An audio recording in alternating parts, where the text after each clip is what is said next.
할렐루야. 주님의 은혜가 여러분의 삶 가운데 오늘도 가득하시기를 주의 이름으로 축원을 드립니다. 오늘부터는요, 목회 서신이라고 일컬어지는 세 권의 성경을 이제 진행을 하려고 합니다.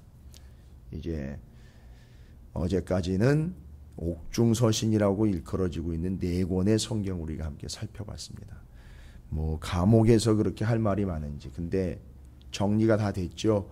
사도 바울은 어려움과 고통으로 둘러싸여 있었던 꼼짝달싹 못하게 만드는 문제의 감옥이 아니라 그걸 그리스도 예수 안에 있었다라고 정확하게 자신이 해석을 했습니다. 그래서 감옥 안에 있었던 것이 아니라 감옥이라는 틀을 빌린 예수 그리스도 안에 있었다. 그러다 보니까 그 네 권의 성경이라는 아주 주옥 같은 하나님의 말씀들이 우리에게는 지금 기록으로 남아 있습니다. 얼마나 행복하고 얼마나 감사한지. 자, 그래서 사도 바울은 그렇게 해서 그 감옥 생활에서 잠깐 풀려납니다. 한 2년여의 감옥 생활을 지나서 잠깐 풀려났다가 디모데 후서를 적게 되는 두 번째 투옥 사이에 잠깐의 복음을 전하는 시간을 또 맞이하게 됩니다. 그래서 이 디모데 전서하고 디도서는요, 그 사이에 기록했던 두 권의 성경입니다. 그러니까 이제 일정을 보시면 사도 바울이 다메섹 도상에서 부활하신 주님을 만나자 사도로서 부름을 받게 되죠. 그리고 난 다음에 이제 사도 바울이 1차, 2차, 3차 선교 여행을 진행을 하고 예루살렘에서 로마로 끌려가게 되죠. 그리고 감옥에서 네 권의 성경을 기록하게 되고 잠깐 풀려나서 두 권의 성경인 디모데 전서, 디도서를 기록을 하고 그 다음에 이제 최후로 두 번째 다시 로마가 본격적으로 교회를 핍박할 때 왜 유대인들이 핍박했던 화살이 오히려 유대인들의 핍박은 줄어들게 되고 로마의 핍박으로 넘어갔느냐? 이미 우리가 공동서신 9권의 분위기를 여러분께서 간파하고 계신다면 복음서 사도행전 30년 공동서신 9권 이럴 때 공동서신 9권의 분위기는 바로 그거죠. 왜 470명의 군사를 동원을 해가지고 바울을 테러해가지고 죽이기 전에 내가 밥도 안 먹겠다 아주 금식했던 테러 결사대가 있었지 않습니까? 유대인들 중에. 그러니까 그것 때문에 바울을 지켜주려고 로마에서 470명의 기병과 보병을 보냈단 말이에요. 한 사람 때문에요. 아니 그렇게 지켜주던 바울을 로마 시민인데 그것도 죽여버렸단 말이에요. 로마가. 알고 봤더니 이렇게 된 이유에는 로마 대화재 사건, 그 화재의 주범으로 기독교를 지목을 했다는 거죠. 그러니까 이제 로마가 본격적으로 교회를 핍박을 하는 겁니다. 거기에 이제 사도 바울은 두 번째 감옥에 갇혀서 죽음을 맞이하게 되는 겁니다. 그래서 디모데 후서예요. 그때 기록을 한 게. 그래서 요때요 디모데 전서, 디도서, 디모데 후서 세 권을 목회 서신이라고 그래요.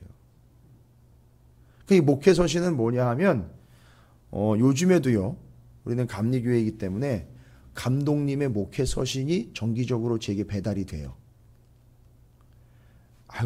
요즘 같이 통신이 발달되어 있는데 뭘 그렇게 편지까지 써가지고 다 이유가 있는 거예요. 감독님의 목회 서신 이래가지고 각 교회에 목회하고 계시는 목사님들께 배달이 돼요.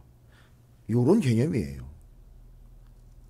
첫 번째는 격려하는 거죠. 목회 잘하고 계시죠? 또 어렵고 힘든데 감리교회가 우리 목사님들 현장에서 목회하시는데 기도하고 있습니다. 어려운 일이 있으면 말씀하십시오. 그 다음에 요즘에 이 세계가 돌아가고 있는 이런 현상 속에서 복음을 지켜낸다는 게 얼마나 어려운 것인지 그래도 진리를 수호하는 일에 함께했으면 좋겠습니다. 또 요즘에 문제되고 있는 이런 현안에 대해서 기도를 부탁을 드립니다. 언젠간 좀 만나서 깊은 이야기도 나누면 좋겠습니다. 이런 내용들이 쭉 적혀져 옵니다. 물론 거기에는 몇 장 몇 절 이렇게 얘기 나와 있는 성경 이야기는 그 내용으로 해가지고 이런 말씀은 이런 말씀입니다라는 그런 성경을 이렇게 이해시켜 풀어주는 내용은 아니지만 그렇게 해서 감독님의 목회 서신이라는 게 당도를 해요. 별로 그렇게 제가 뭐 심장이 뛴다거나 가슴이 두근두근대는 그런 편지는 아니에요. 왜냐면 자주 받으니까요. 그렇다고 시시하다는 얘기가 아니라, 자, 목회하고 계시는 현장의 목사님들께 또 우리 감리교회의 영적인 리더로서 감독님들이 그렇게 가끔씩 목회 서신이라는 것을 보낼 때 우리는 또 우리 다른 동료 목사님들이나 동료 목회자들 같은 경우는 무슨 말씀을 위해서 이걸 보내주셨나 해서 또 펼쳐보게 되지요. 근데 여러분, 그건 지금 그런 개념이라면 디모데 전서, 디도서, 디모데 후서 같은 경우는 뭐 목회하고 있는 목회자한테 보낸 거면 목사님들이나 읽으면 되지 않겠습니까? 그게 아니고요. 그 당시에 목회 서신으로서 목회하고 있는 디모데나 디도에게 편지를 보냈다면 그 당시에 뭐가 문제였고 뭘 중점적으로 여겨야 되는지에 대한 핵심이 기록이 되어 있기 때문에 이걸 우리 성도들이 함께 나눠야 된다는 거예요. 근데 그 당시 문제나 지금 문제나 크게 다르지 않다라는 게 또 그게 현실이에요. 또 물론 당시에는 교회가 크지 않았기 때문에 가정교회로부터 시작된 초대교회들이 믿음을 지켜내려고 얼마나 애를 쓰는지 그 상황에서 겪게 되는 여러 가지 어려운 일들의 이야기를 목회서신에 담다 보니까 이건 목사님하고 지도자인 바울 사이에 왔다 갔다 했던 내용이 아니라 온 교회가 관심을 갖고 집중해야 되는 문제, 어떤 것인가 말씀을 통해서 살펴본다는 거죠. 그런 의미가 있는 겁니다. 여러분, 정말로 재미있는 거는요, 요 디모데전서, 디모데후서는 사도 바울이 디모데에게 사랑하는 아들과 같은 거의 후계자라고 할 수 있죠. 여럿이 있는데 사랑하는 아들과 같은 디모데에게 후배 목회자요, 자신의 대를 이어가지고 지금 목회를 하고 있는 목회자인 디모데에게 편지를 써서 보냈는데 디모데는 지금 현재 어디에서 목회를 하고 있느냐 하면 여러분 3절에 보시면요, 디모데전서 1장 3절에 보면 어디에 가 있죠? 에베소에 있습니다. 그것도 사도 바울이 디모데 형제 당신은 에베소에 가서 나를 대신해서 그 교회를 좀 섬겨주셨으면 좋겠습니다. 지켰으면 좋겠습니다. 여러분, 은근히 성경에 보면 사도 바울이요, 중점적으로 관심을 갖고 특별히 보호하고 지켜내려고 하는 여러 교회들이 다 마찬가지지만 특별히 관심을 갖고 있는 교회가 있어요. 지역이 있고요. 그게 바로 에베소예요. 우리가 이건 눈치를 채야 되는 거거든요. 사도 바울이 특별히, 잘 보세요. 내가 에베소만 특별히 사랑해가지고 하는 말인데 이러면 어떻게 되겠습니까? 고린도 교회 난리 나지요. 그 교회 또 저력이 있잖아요. 그거 바울 가짜다 뭐 이런 얘기까지 막 들춰내가지고 그게 뭐 목사냐 뭐 이렇게 해가지고 얘기했었는데 안 그렇습니까? 어떻게 그런 얘기를 하는지 모르겠어요. 고린도 교회가 그런 교회였었어요.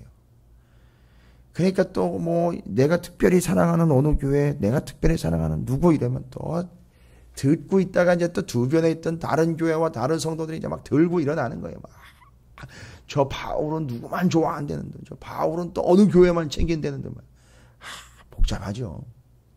그런데 그렇게 이야기하지 않았다고 모르는 게 아니라 잘 보세요, 여러분. 에베소서 적었지요. 지금 디모데 전후서는요, 에베소에서 목회하고 있는 디모데에게 편지를 하고 있는 거예요. 그럼 뭘 염두에 두는 거죠? 에베소 교회를 염두에 두고 있는 거예요. 저 뒤에 가보면요, 사도 요한 같은 경우는 요한계시록 2장 1절부터 7절까지 아시아의 7교회에 보내는 편지 중에 에베소 교회에 보내는 편지를 따로 썼어요. 요한계시록 안에. 그러니까 지금 에베소 교회가 상당히 중요한 위치에 있는 건 맞아요. 그럼 그 이전으로 넘어가 볼게요. 사도행전에서 사도 바울이 3차, 2차 막 지나가고 3차 때 사역할 때 중심지가 에베소였단 말이에요. 거기서 3년 정도 머물렀습니다. 그리고 거기서 훈련이 이루어졌어요. 그럼 또 얘기를 해볼게요. 그 에베소에서 제자 훈련하고 두란노에서 막 여기저기서 그리스도인들이 예수를 믿는다 하는 그리스도인들이 막 몰려가지고요. 거기서 사도 바울이 하나님의 말씀을 정말 진지하게 가르쳤고 훈련을 시켰어요. 거기 가서 훈련 받아가지고 가서 골로새 지역에 교회를 세운 사람이 누구라 그랬습니까? 빌레몬이요. 이런 사람들이 와가지고 훈련받고 가서 교회를 세우고 교회를 건강하게 섬기는 존재들이 됐다는 얘기. 그러니까 이게 에베소 교회는 바울에게 있어. 좀 이해를 해야 돼요. 아주 의미 있는 교회에서. 김성호 목사에게 있어서 찾으시는 교회는 의미 있는 것처럼 그거 아니라고 할 수 없어요. 그런 의미가 있는 교회였었어요, 에베소 교회가.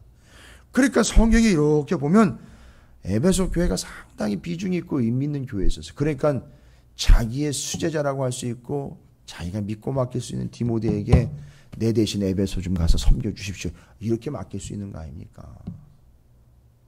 그러니까 에베소서, 그 다음에 디모데 전후서, 요한계시록 2장 1절부터 7절까지. 여러분, 이건 어느 누구도 이야기한 거 아닌데 성경을 좀 우리가 깊이 읽고 같이 묵상하는 우리 찾으시는 교회의 특성상 제가 또 권면을 드리자면 이 세 개의 서신, 그 다음에 요한계시록에 나와 있는 2장 1절부터 7절까지는 좀 연결을 해서 이렇게 풀 스토리로 같이 좀 읽어주시면 아주 여러분에게 유익할 거예요. 이런 맥락에서 이해하시는데 큰 도움이 될 겁니다. 자, 그러면 그 에베소 교회에서 목회를 하고 있는 디모데 목사님에게 사도 바울 목사님께서 뭐라고 이야기를 하시는 걸까요? 그냥 편의상 제가 목사님이라고 이야기를 드릴게요. 여러분, 우리가 이해하기 쉽게 요즘으로 그냥 이야기하면 거기를 섬기고 있는 담임 목회자로서 편지를 받고 있는 디모데와 거기에서는 아니지만 이제 감옥에서 풀려나서 이제 하나님의 부름을 받게 되는 때가 다가오고 있는 한 중견 목회자, 연세가 이제 지긋이 들었죠. 이제 연세가 들어서 또 로마라는 이 세력이 극심해지고 있는 이때를 파악하고 있는 사도 바울이 자기 후배인 디모데에게 이야기를 합니다. 뭐가 자꾸 걸리는 걸까 보니까 교회마다 거짓 교사들이 자꾸 들어가가지고선 교회를 시끄럽게 합니다. 근데 그 거짓 교사들은 그 당시에 아주 생판 이단이 있습니다.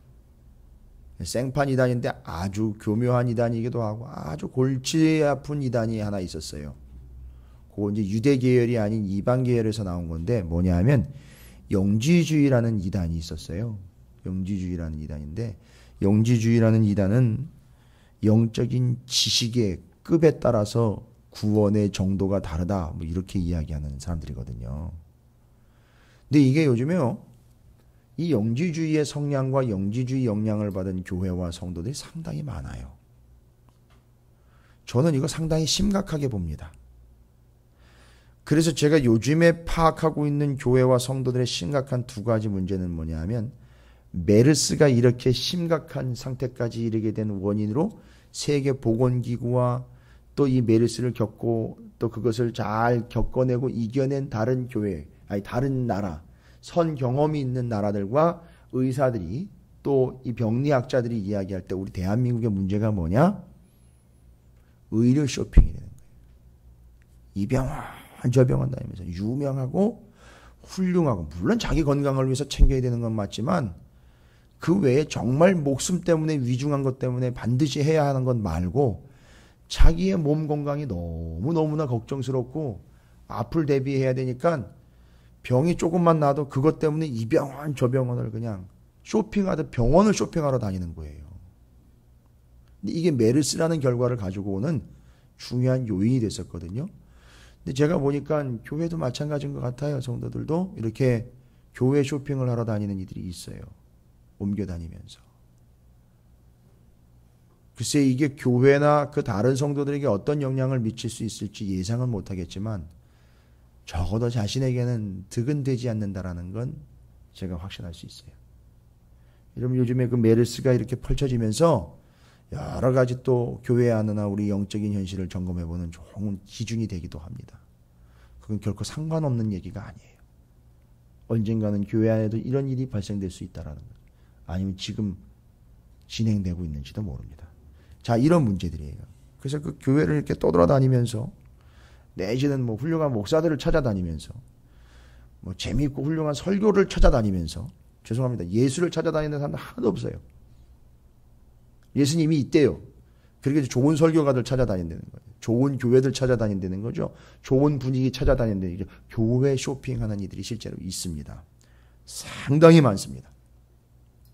자, 그런 문제가 있죠. 그 다음에 교회 안에서는요, 어떤 문제가 있습니까? 영지주의의 영향을 받은 문제들이 있어요. 뭡니까? 내가 알고 있는 지식이 상당히 수준이 있다. 내가 경험한 영적인 레벨이 다른 사람의 레벨과는 차이가 있다. 여러분 이거 아주 위험한 생각입니다. 정말 위험한 생각입니다. 이게 하나님의 진정한 은혜라면 문제가 없습니다만 어설픈 은혜와 함께 이해되지도 않는 영적인 원리들을 자꾸 이야기를 해가지고 여러분 이러다가 제일 최고로 최근에 등장하게 된 주장이 뭔지 아십니까? 나 천국 갔다 왔어. 이러면 누구도 토를 못 달아요. 아니 뭐 천국 갔다 왔다는데 거기다 내가 뭔 얘기를 합니까? 천국을 갔으면 오질 말았어야 되는데 어떻게 왔는지 모르겠어요. 그렇게 좋은 데를 두고 어떻게 왔는지 모르겠어요. 제가 봐도 그건 말이 안 되는 것 같아요. 성경적으로도 그거는 말이 없는 것 같은데 천국을 갔다 왔대요. 아니 그래가지고 얼마 전에 나오지 않았습니까? 공식적으로 뭐 천국에 갔다 온 소년인가 뭔가가 뭐 영화로도 나오고 책으로 나오고 자기가 다 가짜였다고 다 토해냈잖아요. 시켜가지고서 시킨 대로 적고 얘기했다고 가짜라고 다 얘기를 해버렸어요. 자 바로 이런 겁니다. 내가 천국 갔다 왔으니까 갔다 오지 못한 너희들은 내 무릎 밑에 꿇어. 뭐 이런 식인 거예요. 이 급을 나누는 거죠. 이렇게. 상당히 위험합니다. 그러니까 아주 교만이 하늘을 찌르면서 상당히 이제 자기가 영적으로 어떤 위치에 있으니 내 이야기와 내 영적인 경험에 당신은 무조건 순종해야 돼. 따라와야 돼. 아예 교회 안에 이렇게 죄송합니다. 틀린 건 아닌데 잘못된 은사 때문에 여러 교회들과 성도들이 피해를 보고 있어요. 그 위를 올라가 보면 심각한 영지주의의 그 잔재들이 계속 남아가지고 교회 안에 쭉 따라온 거예요. 근데 이게 요런 거는 확 드러나요. 그런데 드러나지 않으면서 은근히 교회를 골병들게 만드는 게 하나 있는데 그게 바로 누구냐면 유대인들이에요. 유대인들이 교회 안에 와가지고 자꾸 뭐라고 얘기를 하느냐 하면 예수도 다 좋고 다 좋다. 행위가 있어야지. 뭔가 드러나는 게 있어야지. 업적이 있어야지. 여러분 이게 오늘날에도 또 나온다니까요. 내가 무엇을 했다. 내가 어떤 걸 했다. 내가 이런 사람이야 저런 사람이야를 판단해내는 근거가 뭐냐 하면 교회 안에 내가 이런저런 행위에 의해서 이런 업적을 남겨놨다. 자꾸 이걸 얘기를 해요. 내가 얼마를 했다. 이건 너무너무 심각한 겁니다. 그러다 보면 무슨 일이 생긴지 아십니까? 오늘 말씀에 보면 그런 사람들이 신화와 족보의 이야기를 만들어버린다는 거예요. 그리고 그런 사람들이 그 구약의 인물들과 믿음의 본질을 깨닫지 못하고 자꾸 뭘 드러내느냐면 자기 행위를 드러낸다는 거예요. 그러면 여기 신화와 족보 이야기로 나와 있는 유대인들의 그 심각한 이야기, 신화와 족보는 뭐냐? 성경 말씀을 신화와 족보 이야기로 끝낸다니까요. 뭔 얘기입니까? 이 신화와 족보는요. 옛날 얘기, 그 다음에 믿음의 대를 이어와서 자기는 그렇게 그 믿음의 대가 바로 나입니다. 이러면서 그것만 드러내는 거예요. 그것만 드러내고 그 신화와 족보 이야기가 왜 그렇게 성경의 구약의 말씀들과 진리가 왜 신화와 족보가 되어버리는, 잘 보십시오.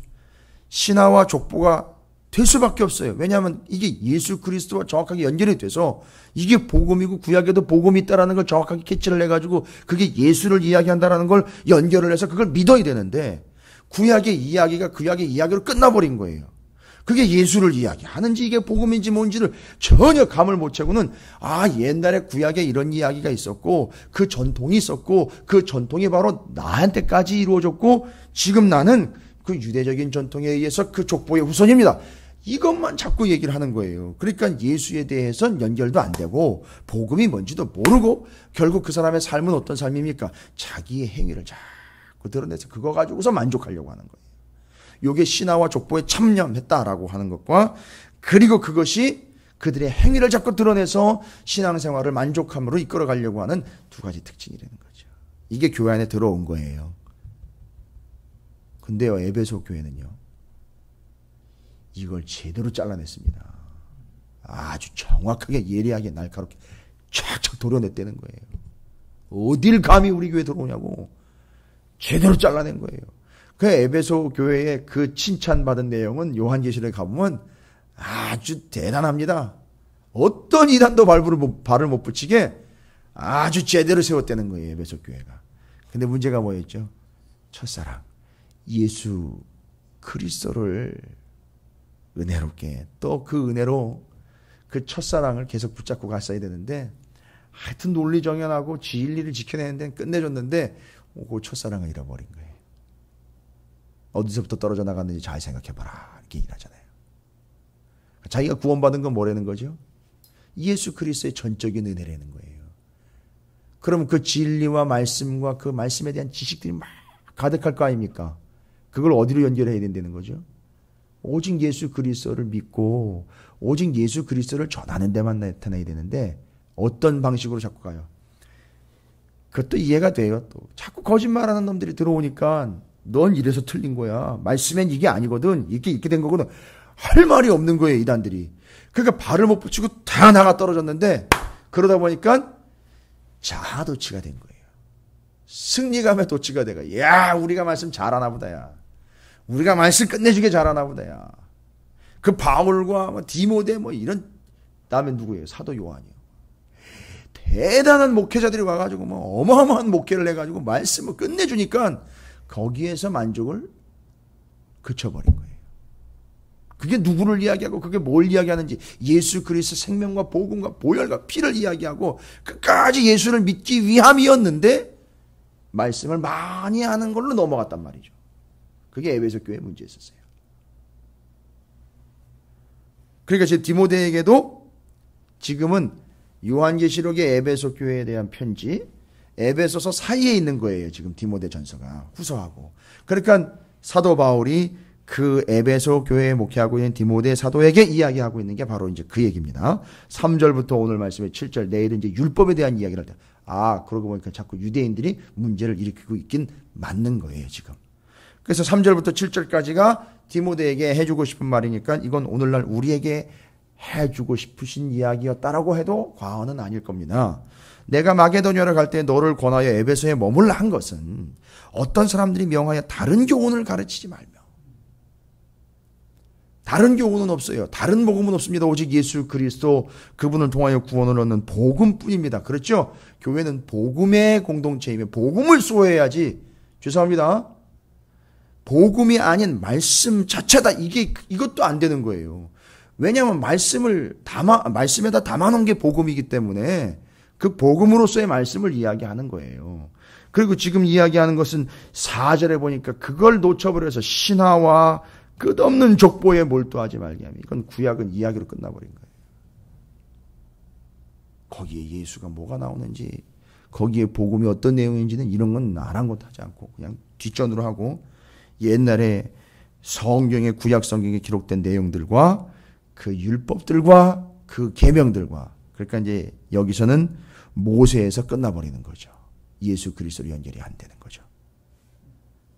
근데 이런 건 다 뭡니까? 믿음 안에 있는 하나님의 경륜을 이름보다 도리어 뭐래요? 변론을 내는 것이다.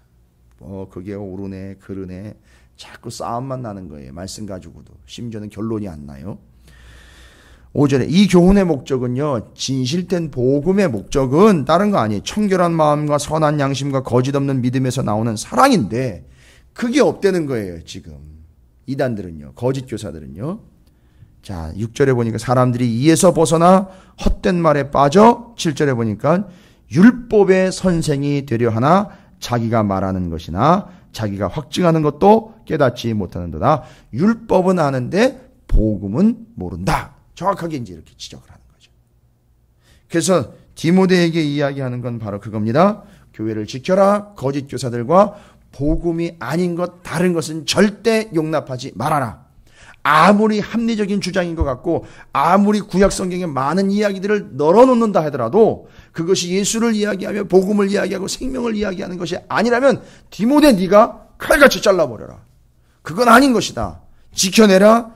그것이 만약에 교회 안에 허락되면 변론만 드러날 것이다. 뭐야 이러니 저러니 그게 옳으네 그르네 이런 싸움과 이런 문제들만 가득할 테니 네가 복음과 진리를 지켜내는 일에 무엇보다 청결한 마음, 선한 양심, 거짓 없는 믿음에 나오는 사랑을 위하여 복음을 지켜내라 라고 권면을 하고 있는 겁니다.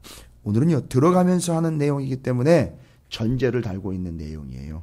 이제 내일부터 그 율법주의자들에 대해서 신랄하게 아주 정확하고 예리하고 날카롭게 지적을 하고 있습니다.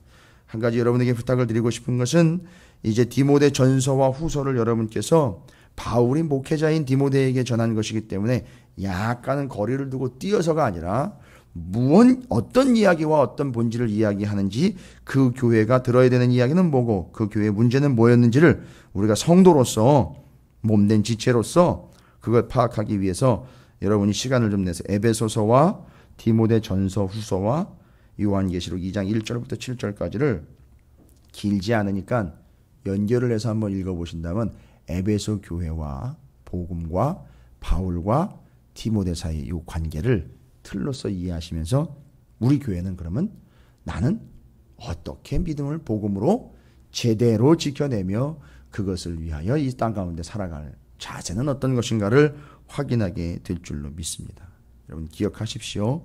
그 어떤 거짓과 그 어떤 다른 교훈도 우리에게는 허락되어서는 안 됩니다. 오직 진리의 복음의 말씀을 통해서만 교회를 지켜내야 되고 우리의 믿음을 지켜내야 될 줄로 믿습니다. 이제 디모데 전후서 함께 나누면서 디도서 같은 경우는 그레데 섬에 있는 디도에게 보낸 편지예요. 거기도 장난이 아닙니다. 현실이 아주 엉망진창입니다. 거기에 교회가 세워졌어요. 그 속에서 우리가 믿음을 어떻게 지켜야 하는지 다른 거 없습니다. 본질인 복음을 지켜내자는 거죠.